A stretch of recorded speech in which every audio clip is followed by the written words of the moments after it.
Assalamualaikum warahmatullahi wabarakatuh. Perkenalkan, nama saya Hera Melia, NIM 7111711082 dari kelas 6B.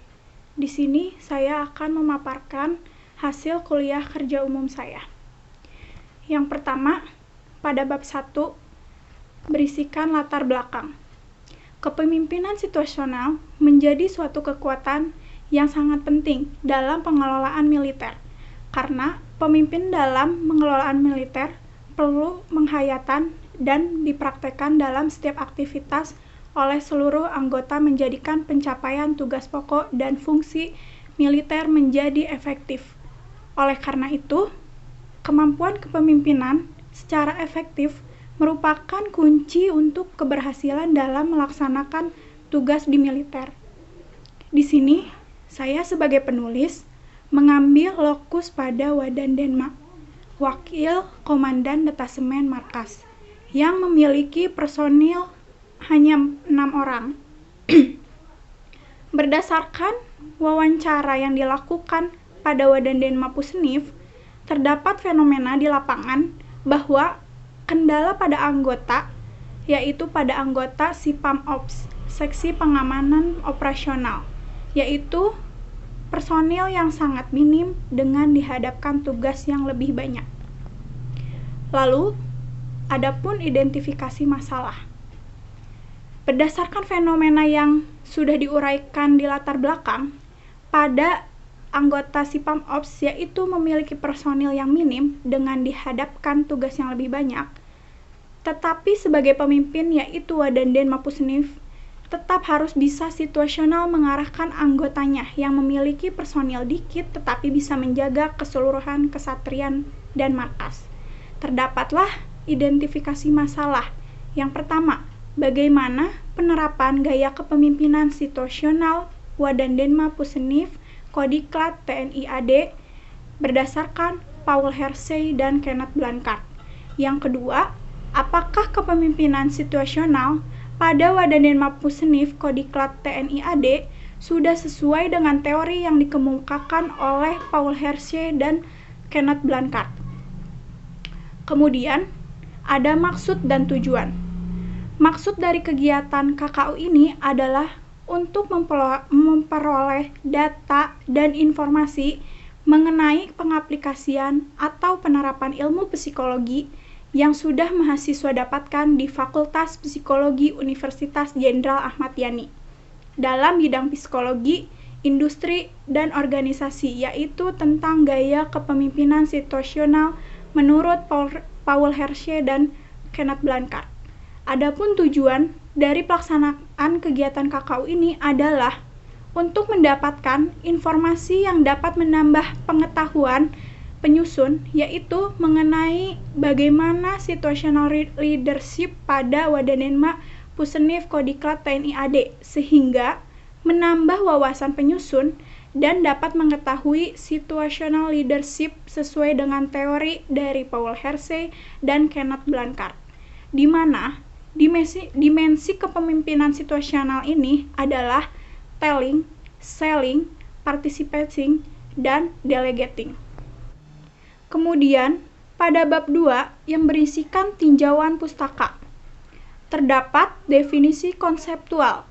Gaya kepemimpinan situasional adalah gaya kepemimpinan seseorang pemimpin akan berbeda-beda tergantung dari tingkat kesiapan para pengikutnya.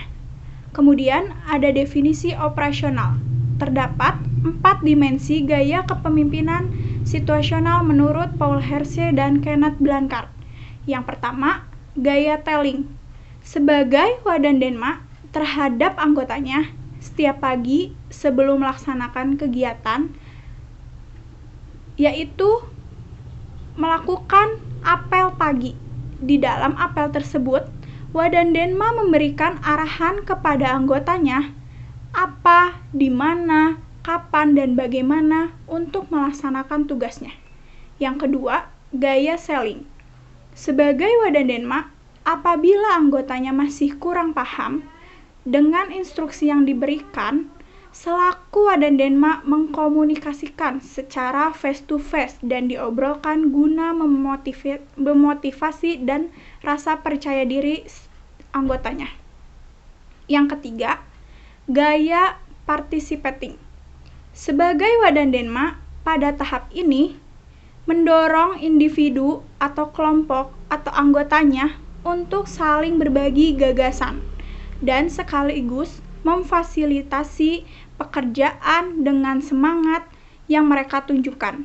Gaya ini muncul tatkala anggotanya merasa percaya diri dan melakukan pekerjaannya sehingga Wadandenma ini tidak lagi bersikap sebagai pengarah. Wadandenma tersebut tetap memelihara komunikasi terbuka, tetapi kini melakukannya dengan cenderung untuk lebih menjadi pendengar yang baik. Yang keempat, gaya delegating. Sebagai Wadandenma pada tingkat ini sedikit memberikan arahan yang spesifik terhadap penyelesaian tugas pekerjaannya. Hal ini dikarenakan anggotanya memiliki tingkat kematangan yang tinggi, di mana dirinya sudah memahami akan tugas pekerjaan dan memiliki tanggung jawab yang tinggi terhadap tugas itu. Tugas seorang Wadandenma selaku pemimpinnya hanyalah memonitor berlangsungnya suatu pekerjaan. Kemudian, pada bab 3 ini yang berisikan pelaksanaan. Yang pertama, ada administrasi. Pada administrasi ini, penyusun membuat surat izin KKU di Fakultas Universitas Jenderal Ahmad Yani. Kemudian, mendatangi Pusnif Kodiklat TNI AD memberikan surat izin untuk melaksanakan KKU. Kemudian, mendatangi Pusnif Kodiklat TNI AD untuk bertemu dengan Wadandenma Pusnif TNI AD. Kemudian, ada prosedur pengambilan data. Di sini, penyusun melakukan wawancara awal untuk mendapatkan fenomena. Yang kedua, melakukan pengambilan KKU. Kemudian, ada penyusunan laporan. Di sini penyusun menganalisa hasil KKU. Kemudian, menyusun laporan KKU. Di sini, penyusun menggunakan metode dan teknik wawancara dan observasi. Kemudian, masuk pada bab 4 yang berisikan pembahasan. Yang pertama, pada gaya telling. Di sini, Wadandenma mengatakan bahwa beliau selalu memberikan tanggung jawab pada setiap tugas yang ia berikan kepada anggotanya, lalu menjelaskan kegiatan rutin yang selalu Wadandenma sampaikan dan memberikan arahan sejelas mungkin. Di sini saya akan menjelaskan terlebih dahulu mengenai gaya telling. Gaya telling menunjukkan bahwa pengikut tidak mampu dan tidak mau mengambil tanggung jawab untuk melakukan suatu tugas. Maka dari itu, gaya kepemimpinan telling ini, pemimpin memberikan individu atau kelompok atau anggota soal apa, bagaimana, mengapa, kapan, dan di mana sebuah pekerjaan dilaksanakan. Pemimpin selalu memberikan instruksi yang jelas, arahan yang rinci, serta mengawasi pekerjaan secara langsung. Pada hasil wawancara terhadap anggotanya sebagai cross-check pada anggota yang berinisial W, bahwa pada anggota W, kematangan dalam bekerjanya itu tinggi, dalam arti W sudah matang dalam bekerja. Sedangkan pada anggota yang berinisial A, dia belum matang dalam bekerjanya, dalam arti dia tidak mampu dan tidak mau mengambil tanggung jawab. Maka dari itu gaya telling ini sesuai pada anggota yang berinisial A. Sedangkan anggota yang berinisial W kurang optimal jika diberi gaya telling. Yang kedua, gaya selling. Wadandenma dalam tugas yang akan diberikan kepada anggotanya tetap beliau bimbing dan arahkan, juga tetap memberikan motivasi. Di sini saya akan menjelaskan terlebih dahulu mengenai gaya selling. Gaya selling ini menunjukkan pengikut tidak mampu melakukan suatu tugas, tetapi ia sudah memiliki kemauan. Pada tahapan gaya kepemimpinan ini, seseorang pemimpin masih memberi arahan, namun ia menggunakan komunikasi dua arah dan memberi dukungan secara emosional terhadap individu atau kelompok guna memotivasi dan rasa percaya diri. Dari hasil wawancara terhadap anggota yang berinisial W, bahwa W sudah mampu melakukan suatu tugas dan dia lebih percaya diri. Maka dari itu, apabila diberi gaya selling ini, W ini tidak optimal. Sedangkan pada anggota yang berinisial A, bahwa A ini tidak mampu melakukan suatu tugas, tetapi sudah memiliki kemauan. Maka dari itu, dia tetap harus diberi arahan secara rinci oleh pemimpinnya. Maka dari itu, A ini diberi gaya selling sudah sesuai, karena kematangan dalam bekerjanya masih butuh arahan yang jelas dan secara rinci. Yang ketiga, gaya participating. Selaku pimpinan mendorong pekerjaan setiap anggotanya. Pimpinan mengembangkan potensi anggota agar percaya diri dan pimpinan juga tidak bersikap sebagai pengarah. Di sini saya akan menjelaskan terlebih dahulu mengenai gaya participating. Gaya participating ini menunjukkan situasi di mana pengikut memiliki pengetahuan dan keterampilan kerja yang memadai untuk melaksanakan tugas-tugas. Gaya ini muncul tatkala pengikut merasa percaya diri dalam melakukan pekerjaan, sehingga pemimpin tidak lagi terlalu bersikap sebagai pengarah. Dari hasil wawancara, pada anggota W mengatakan bahwa dia sudah memiliki kematangan bekerja yang tinggi dan memiliki pengetahuan dan keterampilan kerja yang memadai untuk melaksanakan tugas-tugas, dan W memiliki rasa percaya diri dalam melakukan pekerjaan yang telah diberikan kepada pimpinannya, sehingga pemimpin hanya bersikap sebagai pengarah, dan W ini paham jika tidak diberikan petunjuk. Jadi W lebih percaya diri. Maka gaya participating ini sesuai diberikan kepada anggota yang berinisial W.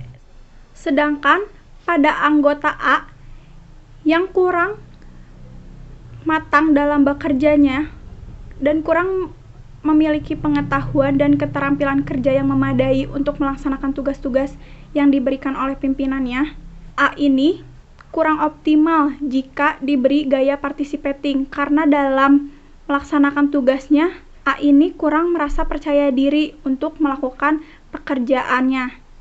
Maka dari itu, A masih diberi arahan yang jelas dan rinci dalam melaksanakan tugasnya oleh pimpinannya. Yang keempat, gaya delegating. Pimpinan hanya sedikit memberi petunjuk dan seorang pimpinan hanya memonitor berlangsungnya sebuah pekerjaan yang dilakukan anggotanya. Di sini saya akan menjelaskan terlebih dahulu mengenai gaya delegating. Gaya ini muncul tatkala individu atau kelompok berada pada level kompetensi yang tinggi sehubungan dengan pekerjaannya. Dan tugas seorang pimpinan hanyalah memonitor berlangsungnya sebuah pekerjaan. Pada hasil wawancara terhadap anggota yang berinisial W, beliau memiliki level kompetensi yang tinggi sehubungan dengan pekerjaannya. Dan apabila beliau diberi petunjuk sedikit langsung kepada poin tugas, beliau memahaminya.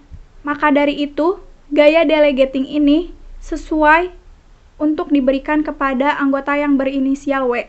Sedangkan anggota yang berinisial A, beliau kurang matang dalam bekerjanya, sehingga dari hasil wawancara, A menyadari apabila diberi petunjuk langsung kepada poin tugas, A tidak memahaminya karena harus diberi arahan secara rinci dan penjelasan secara rinci.